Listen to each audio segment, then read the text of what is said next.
കഴിഞ്ഞ 4.5 വർഷക്കാലത്തിനിടയിൽ അനുഭവത്തിൽ ഞങ്ങൾ അധികാരത്തിൽ വരുന്ന സമയത്ത്, രണ്ടാം പിണറായി സർക്കാർ അധികാരത്തിൽ വരുന്ന സമയത്ത് വലിയ തോതിലുള്ള വെട്ടിക്കുറവ് വന്നിട്ടുണ്ട്. ഇപ്പോഴും തുടർന്നുകൊണ്ടിരിക്കുക.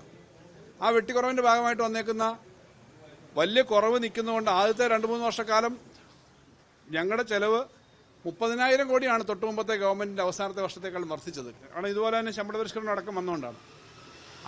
ആ സമയത്ത് ഞങ്ങൾക്ക് കിട്ടിക്കൊണ്ടിരുന്ന വരുമാനം 57,000 വെട്ടിക്കുറയ്ക്കപ്പെട്ടു.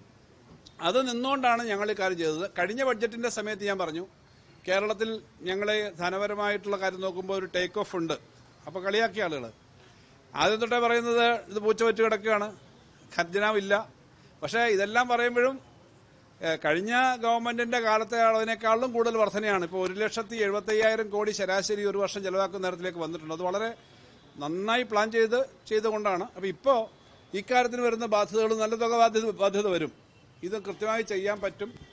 എന്തുകൊണ്ടാണ് ഇപ്പോഴേ പറഞ്ഞതെന്നൊരു സംശയം തോന്നാം. എന്നാൽ പിന്നെ ബഡ്ജറ്റിലല്ലേ സാധാരണ പ്രതീക്ഷിക്കുക?